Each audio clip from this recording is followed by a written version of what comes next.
Hundreds of Kansas farmers are going all in on the state's great hemp experiment, hoping to reap thousands of dollars in the long run.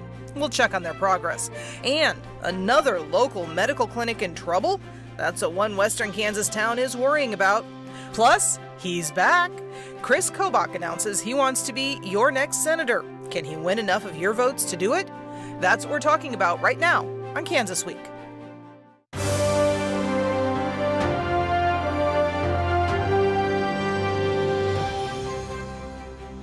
This is Kansas Week, and I'm your host, Pilar Pedraza. Kris Kobach returned to politics with a splash this week. The news is much about his critics as about his plans to run for Senate. I took a look in this report I filed with Cake News. This is a time, I believe, we all have to heed what JFK said and ask what we can do for our country, because our country needs us. And that's what brings me here today. Today, I am announcing my candidacy for the United States Senate. Kris Kobach returned to Kansas politics Monday afternoon with a big announcement, though not without a few stumbles. When filing federal election paperwork, someone on his staff misspelled Kobach's first name. We had a whole bunch of people helping over the past week, and I don't even know who was the person who transcribed it, but it's not the first time that Kris has been misspelled in my case. That didn't slow down dozens of Kobach supporters who came out Monday to cheer him on. I respect him. He's a wonderful person. He's honest, and I support all of his everything that he stands for. But Kobach came into the campaign with a cloud over his head, losing a statewide race less than a year ago to Democrat Laura Kelly.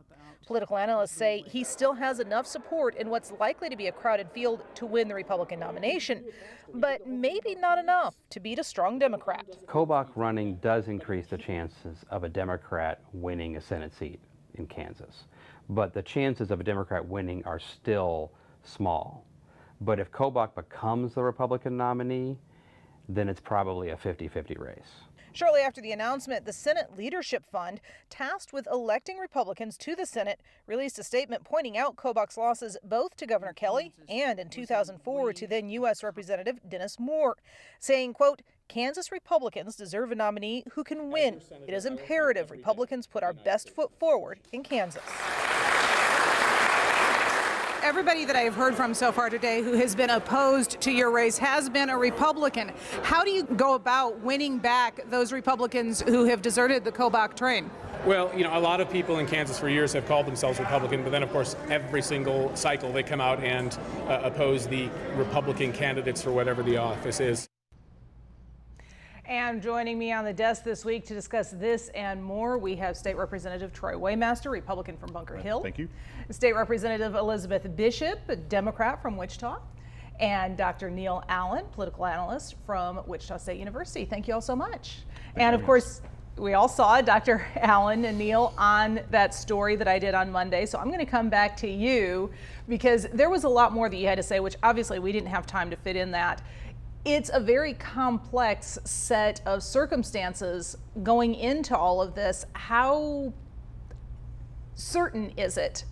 Any predictions that can be made about Kobach's chances for success? Well, right now it looks like we're probably going to have a multi-candidate field on the Republican side. I think Kobach is probably the third candidate who has announced that he's running, and probably only Secretary of State Pompeo could clear the field. And it's not even clear that somebody like Kobach would back out, because Kobach, you know, this might be his last shot of having a major office. But Kobach certainly gets people interested. I mean, on Monday, I not only did your show, I did ones on 2 other shows at Wichita, and I was on 3 shows at one time at 6 o'clock, and I'm not that interested. So, I mean, Kobach is a national figure in a way that very few non-governor, senator, statewide elected officials in the states are. I mean, my guess is very few Americans know who their Secretary of State is or who their past Secretary of State is. But in Kansas, pretty much everybody knows who Kris Kobach is and has some pretty settled opinions on him. So the entrance of Kris Kobach into the race, Elizabeth, I'm going to come to you as a Democrat here, and you knew this was going to happen. It really has energized a lot of Democrats I've spoken with, saying that, you know what, now we have a chance to possibly take a seat that hasn't been taken since the 1930s. It depends on what happens in the primaries. Oh, certainly. That could make a big difference, and I want to say that I appreciate the fact that he quoted one of our wonderful Democratic presidents, President John F. Kennedy, in starting off, but I do not believe that his fame extends beyond somewhat notoriety. I'm not sure that the fact that he is recognizable and that where he's coming from is so well known will stand him in good stead. I don't think in Kansas that's going to fly. Well, and certainly we've got a lot of Republicans on the slate. We've got 3 now that have officially announced. There's at least 2 to 3 more that we're expecting to join.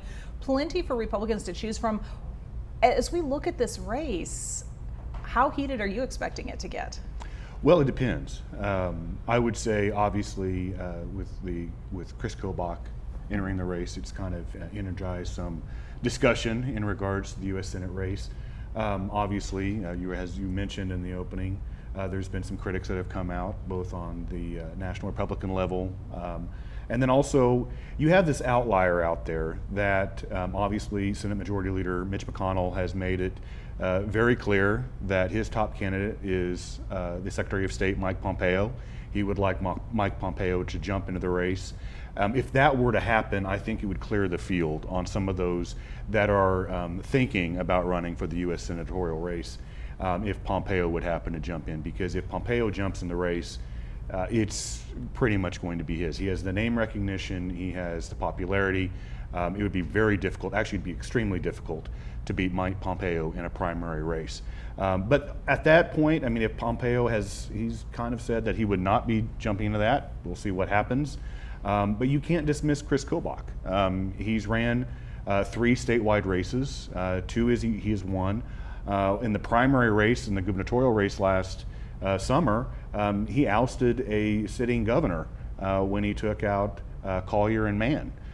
So you can't underestimate Kris Kobach. He would have at least 25 to 30% favorability with the primary race. And so he would be a formidable candidate if Mike Pompeo does not get in the race. Although on that, I think a lot of the question is Senator Wagle from here in Wichita, and so she's a candidate that you could see, beating Kobach in a primary, even if Pompeo's not in there. Kobach probably doesn't get the 40% he got in the governor's race, but if it's a big enough field, 40% is plenty, or even 30% is plenty. Well, and I would have to say, though, I mean, in regards to the gubernatorial race, a lot of the candidates that were running last summer didn't have a lot of name recognition. Granted, those of us in the State House, we definitely know President Susan Wagle, but there's a lot of people across the state that don't know who the President of the Senate is. They know Secretary Kobach. And I actually talked to some Republicans and I said, well, who did you vote for in the gubernatorial primary race? And they said, well, I voted for Kobach because I heard the name. So you're going to have the name recognition. It's going to play out in the election. So there's no reason to dispute that. Well, the question I think is whether the last election for governor damaged him, how much it did, because Kobach, you can talk about the Dennis Moore race where he lost in, I think it was 2004, but that's a long time ago, and frankly, that's in the more Democratic part of the state. But Kobach lost, to Laura Kelly. He had 43% of the vote. That wasn't a terribly good showing for a Republican in this state, and so clearly Washington elites and a good number of state elites think that he's so damaged he's not a good candidate. But as we've seen in recent years, the Republican mass base and the Republican primary electorate often does very different things than what their elites want. And I'm going to interrupt right there because we are running out of time and need to move on to other topics. But when we talk about folks that the elites in the party do not necessarily support early on, all we have to do is look at 2016 and Donald Trump to know that that's not necessarily an indicator of how they'll do in the race. So this race remains wide open, and we will find out what happens next, November after next. We'll figure it out more than a year from now. Meanwhile, Governor Laura Kelly has dropped a new policy this week that extended food aid to thousands of Kansas adults, even though they failed to meet a state work requirement. The move came Thursday after a threat from the state attorney general to take her to court over the policy. However, we make this decision with a renewed commitment to the values we know Kansans share. We believe in supporting our most vulnerable neighbors in their time of need.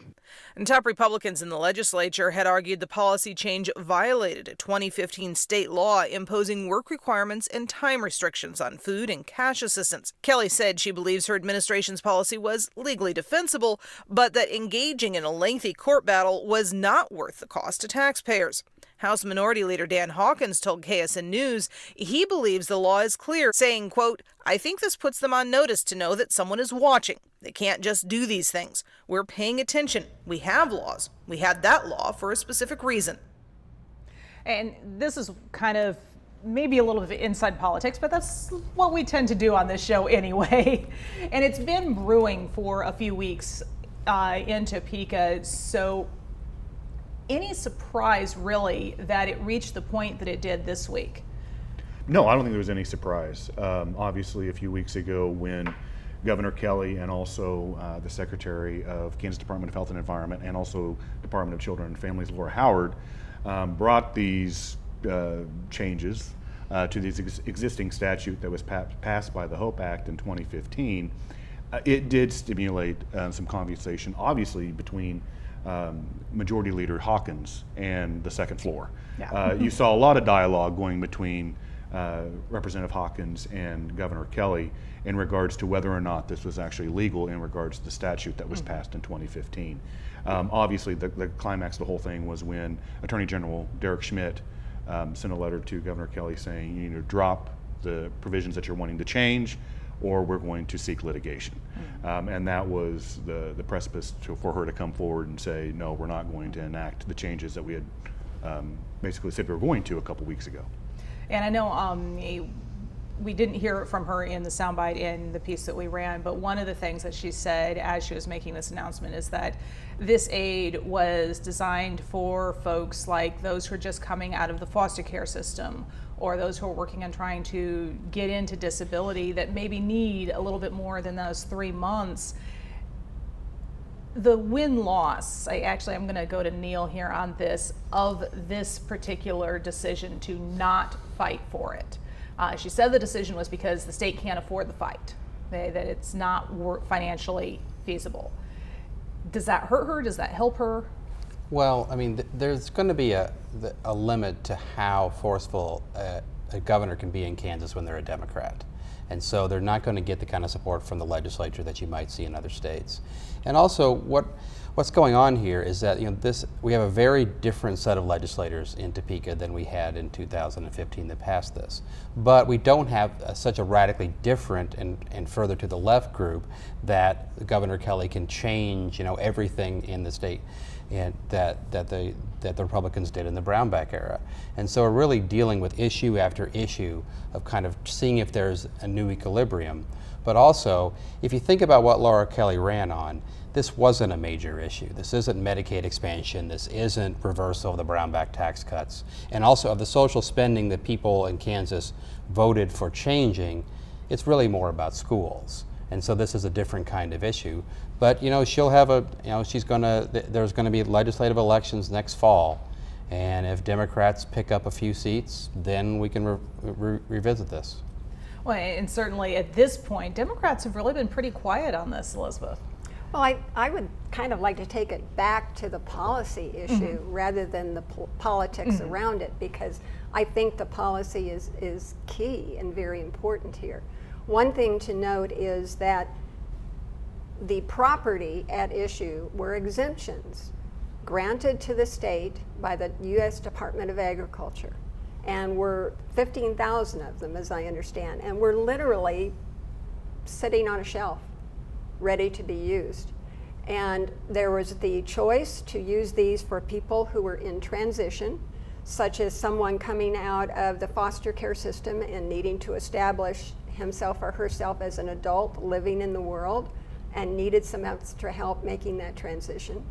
People going from homelessness to an address and a home and needing to begin to put that together.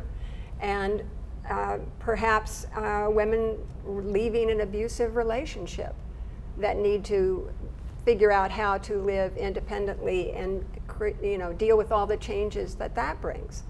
It seems to me that, and this was totally USDA funds for food stamps, no state money, and I think that's one of the reasons that the governor chose not to fight it, because then we would begin talking about state money. Yeah. And in the meantime, it puts a focus on the HOPE Act and some of the very damaging policies that were enacted in 2015 and 2016 prior to my being in the legislature. And it has had an impact on the foster care system, enough that it went from 600 in 2011, and in 2018 the count was per year, children entering the foster care system, 600 in 2011, last year, 2018, it was 1,200. So that, what we have done through some of the stringent restrictions that were placed in the HOPE Act is pull back on any possibility for social workers to help someone trying to make a transition, trying to deal with a crisis that a family has. And what's happening is more are giving up. Children are going into the system, and one child, and this is state money, one child in the foster care system can cost as much as $30,000 a year. And in Kansas, we're paying 69% of that. So I think it was a reasonable trade-off and should have been allowed to go forward. Okay. Well, and one thing we do know for a fact on this is that by making the decision not to move forward, 5,500 people who are going to get food aid in August and I believe September, or was it July and August, for the next 2 months, will not now get it. And all of these will disappear, poof, yeah, as of the 1st of October, when the federal fiscal year ends. All right. Well, it's a very interesting discussion with lots of different angles there. One other thing that we are talking about, though, you brought up the Medicaid expansion discussion, and that is brought up a lot of times when we're talking about hospitals and clinics that are in trouble. There are now concerns in a small Ford County town about the future of their medical clinic. KSN's Hunter Funk explains why. After a notice was taped to the door, Spearville residents have been nervous that they may be losing their only medical clinic. I'm actually worried about this place. Husband and wife Janice and Ron live in Spearville and are worried they might not have a clinic in town. This week, this note was taped on the Spearville Medical Clinic door, saying it will no longer be operated by Hodgman County Health Center after September 5th, 2019. The group had been servicing the Spearville community for 13 years. Will still operate a facility in Jetmore, about 30 minutes away. There's a lot of people here that cannot drive and should not drive. Hodgman County Health Center officials say contract disagreements and funding issues prompted them to leave Spearville. We're in Hodgman County, and of course Spearville's in Ford County, so that kind of limits where we're able to spend our funds and what kind of risks we're able to take with our public funds that run the hospital. The Spearville Hospital District officials said Hodgman County Health would no longer provide services, but says they won't release any more details until later this month. We'll have answers July the 29th at the board meeting, and that's where I'm going to leave it at. It's unknown if there's anyone else who will take over the Spearville clinic, but the meeting will be open to the community to answer questions, and it leaves some residents concerned about what will happen next. That all has an impact on what's going to happen in the future. Hodgman County Clinic officials have said that they will no longer be scheduling appointments after August 28th, and that as of September 5th, they will no longer be operating in Spearville. Here for you in Ford County, Hunter Funk, KSN News 3. Now, there are a lot of questions still out there about what's going on there in Ford County, but certainly the loss of medical facilities, doctors, hospitals, et cetera, in Western Kansas, an ongoing issue there, Troy. It is an ongoing issue, and really I think the crux of the problem is rural economic development. If you have a declining population, which Western Kansas is suffering from right now, you're definitely going to have services that are going to be dropped. And I'm sure it was not an easy decision for the Hodgman County Health Centers to drop the clinic in Spearville, but it was, as it was kind of alluded to in the news article, it was in regards to contract negotiations and funding. And when you have a town that's approximately the population of 770 people, you have to outweigh are the costs able to outweigh the benefits. You have the same issue not only with medicine, but you have the same issue with rural schools. Right now in my district, we have a town that's approximately the population of 300, and they service communities from an outlying area.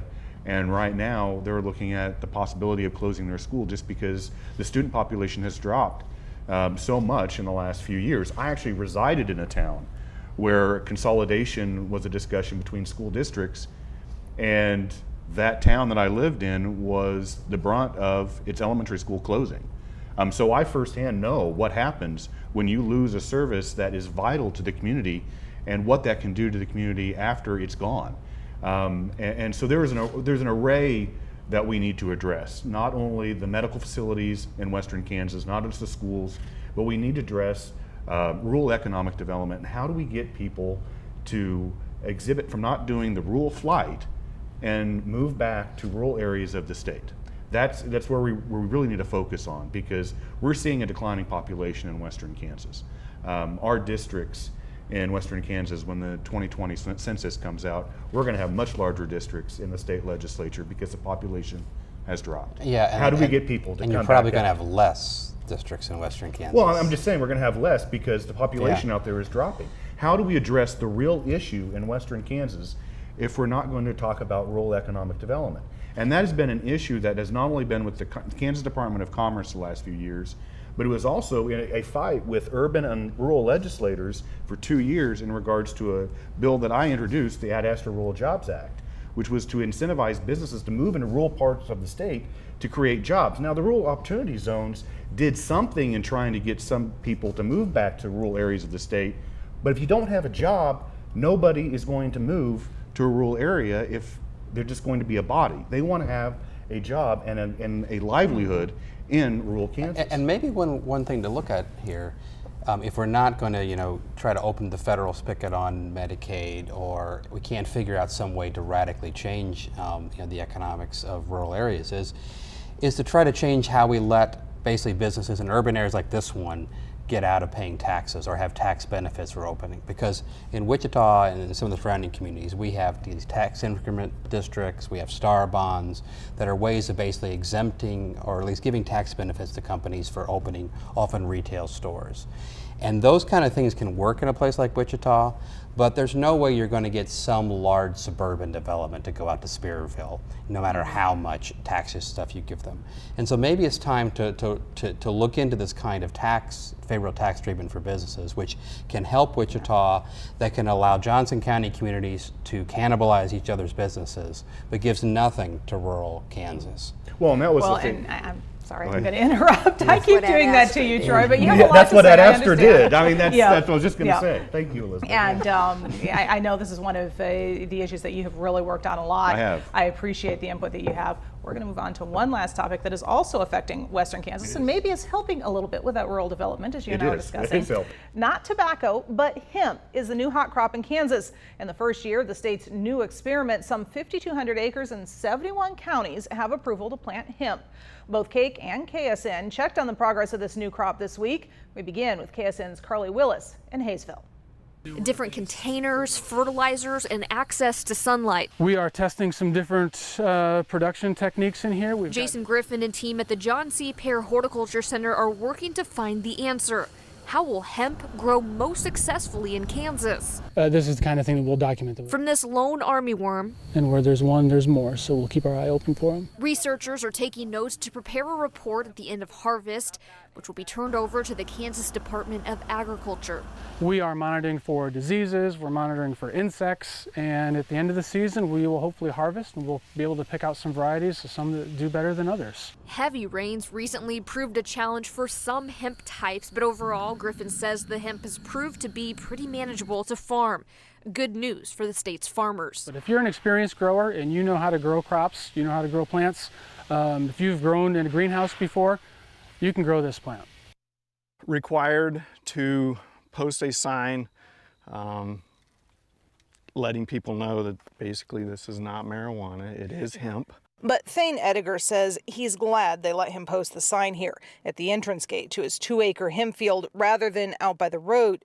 Then there's the barbed wire fence and security cameras hidden around the field, all to prevent the hemp from being misused. DAG requires you to have your growing license and your driver's license with you at all times while you're in the field. There's a lot of hurdles that we've been through so far. Those hurdles began long before Ediger put a single plant in the ground. Fingerprinted, background checks, all that stuff, and it just took a lot of time. He says he never would have made it this far without some help. PJ Sneed is kind of the organizer in our area. The group of farmers Sneed put together continue to rely on each other. Thanks to that organization, Reno County farmers now hold more grower, producer, and distributor licenses than in any other county in Kansas. The informal cooperative that formed to get them started continues to rely on each other as they've struggled through what you might call the bad news trifecta of farming. We got started late because of all the rain. Since my crop's been in the ground, I've had 9.5 inches of rain on it, 2 hailstorms. And the pests. I don't know if you can see that hole down there, but they just bore down in there and feed off of the internal part of the plant. But they're not letting these problems get them down.